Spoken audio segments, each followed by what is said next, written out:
In the book, his parents, I think they pay for his education and stuff. He's lazy. I mean, they're not dirt poor when he's growing up. And then also, they're not idealized as well as, they're not the kind of romantic idea of being poor or the kind of extreme idea of being poor. Like, he sees them as disgusting people as well. Like, his dad tries to seduce his wife when he's there and stuff. It's not really to do with, I don't know, I never really saw it as something about, like, running away from poverty. He feels like he's entitled to wealth. Oh yeah, but I don't think he's thinking if I don't do this job, then if I don't get money, then I'm going to end up in the gutter. It's like he feels entitled from birth. He feels like he should have been born rich. It's not like he's afraid of being poor. I mean, I guess, yeah. That's how I saw it. I don't know. I don't know why I added that. Thank you. Next question on the left, please. I'm Alex from Los Angeles. I have two very quick questions. To Mr. Declan, I lived in Budapest a long time. I was surprised to recognize the Budapest Opera House where I've spent many, many evenings. I'm afraid I'm sorry you did. So I'm curious as we could comment on how the Hungarians came in, why you chose Hungary as a location, and so forth. And for Miss Ritchie, with her incredible image change, I've seen you in many, many of your earlier movies, and this seems to be a big change direction in your career. I wonder if you can comment on your participation in this movie differently from your other movies that you have been in before. Do you want to start? There you go. Okay, I'll go. I'm delighted to work with Christine on the movie. It was fantastic working with Christine. It was a great challenge for both of us because we've both done some new things, and it was her sensitivity and her spontaneity. And a capacity to improvise in front of the camera really moved me. Budapest, the reason for Budapest, I'm afraid, is it cost an arm and a leg to close down central Paris. So, that our budget didn't run to that. It would have been nice to have Paris, but actually it was great fun to work with the Hungarian crew. They were incredibly helpful. They made us feel extremely welcome. And we managed to invent another world, which is loosely based on Paris. I'm sorry if you recognise the Opera House, but perhaps some people won't. But some of the boulevards are very similar. Thank you, though. And to answer your question, I really wanted to be a part of this film. I've loved this book since I was like 13 or 14. And I was really excited at the prospect of working with Nick and Declan and with Rob and the rest of the cast. And I love the character of Clotilde. And I do like a bit of a costume drama. So, I was excited to get a corset on. Thank you. On the right, please. Hello. My question goes to Christina and Robert. I just want to know, how was it filming those steamy nude scenes together? Oh, so intimate and romantic with all 100 crew members there and no ceiling. Yeah. Declan also gave me the worst advice at the beginning. He's like everyone in the 1890s didn't have six packs, so don't work out. Right, and I was told to grow armpit hair. So we were both really attractive, as attractive as possible at the time. You must admit now that don't work out is one of the nicest pieces of advice you've ever received. It seems nice until you have to take your shirt off. Yeah. Oh man. And don't shave your armpits because it's accurate. It's like you're like, yeah, I really want to be accurate to the period, and then you see it on screen as your arms raised and beautiful lighting, and then your arms are raised above your head, and you're just like, that was a bad move. Some accuracy is just not called for. It's a new fashion Christina's going to set. Thank you for that. Thank you. There was one on the left. Hello, I'm Robert Iancu from Romania, Radio Links. My question goes to Holiday. Tell us also your feelings regarding your performance in the movie, how it was for you. You were awful quiet until now, and I want to hear your voice. And Christina, also your future projects, shortly. I want to know more. Thank you.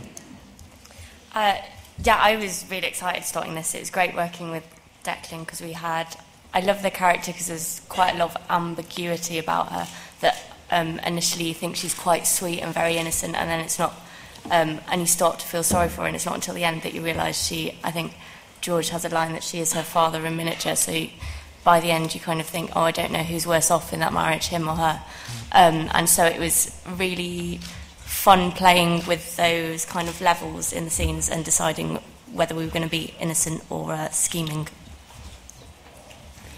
And Pan Am, the TV show I was doing, the season's over now. So as soon as I'm finished here, I'm going back to New York to start rehearsals on an off-Broadway production of Midsummer Night's Dream.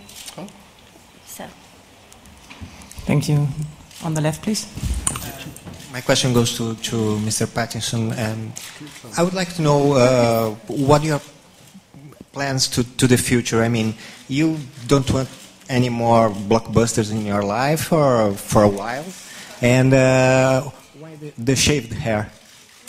It's for some project. Yeah, I don't know. I mean, I think it's kind of cool, like having it. If you don't have to make not the hair. If you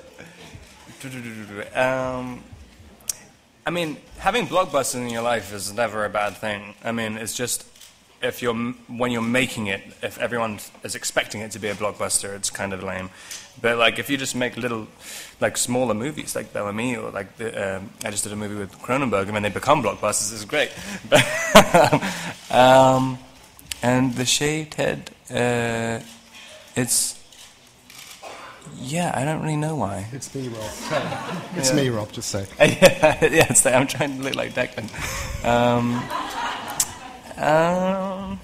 No, I was running, and hair kept flapping around on my head, and I felt I looked like an idiot, so I just shaved it off. Really interesting answer. Okay.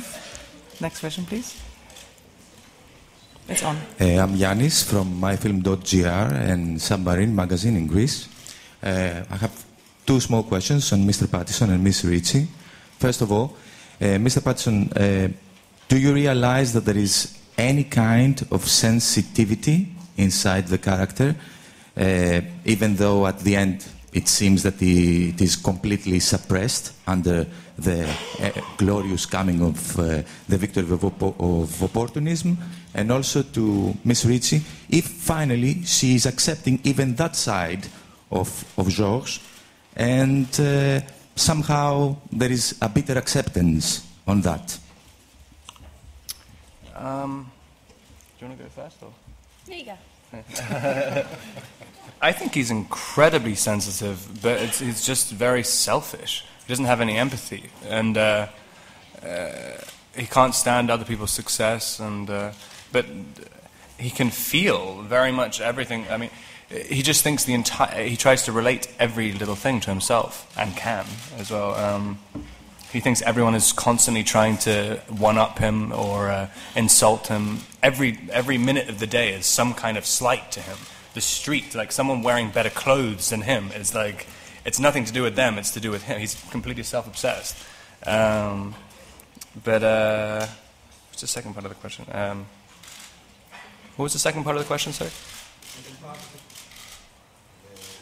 The question is, if at the end there is a kind of great suppression on this sensitivity under this glorious victory of pessimism and opportunism, and also the part of the question that is about Miss Ritchie. Yeah, I mean, I thought that's one of the things that really attracted me about it. But he actually does feel genuine happiness for a second at the end when he's like, he's defeated the biggest enemy he's found, and even though he's defeated him in the most dishonorable way, like he still essentially defeated him, and so I think it's one of the only moments of happiness he finds. But I think at the same time, again in the book, he immediately walks out of the church just thinking, oh, I'm going to start all over again now and just screw over a bunch of other people who are richer than Rousset. So it's interesting. His drive will never cease. And I think for Clotilde, I think that she doesn't really accept that he is the way he is.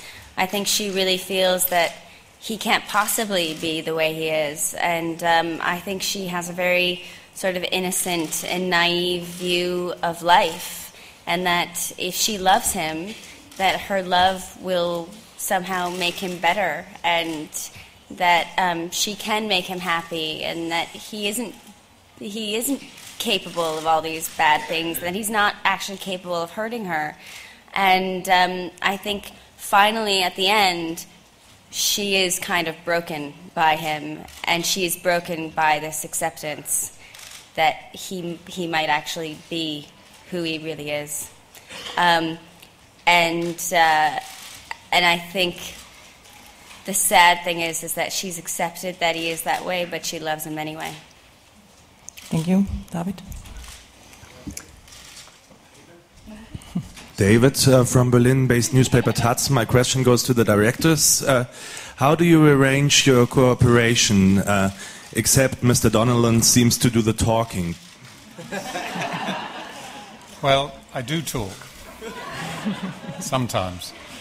My background is in design in the theatre, and in fact, doing film, it was a real question to ourselves whether it was possible to do the job, for one person to do the job of directing a movie.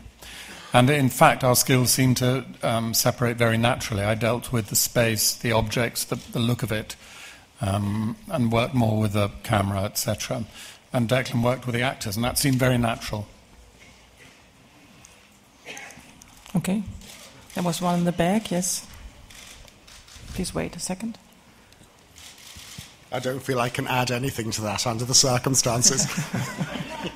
Hello, Franziska Bleken at the very back. Working for public radio in the north of Germany, I would have a question to Robert. How does it feel being here on the Berlinale in competition for you? Are we in competition? Are you excited, or is it a little bit frightening, or is it no big deal for you, or?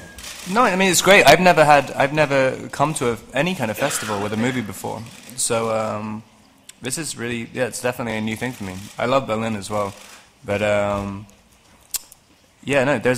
annoyingly there's a bunch of other films I want to see.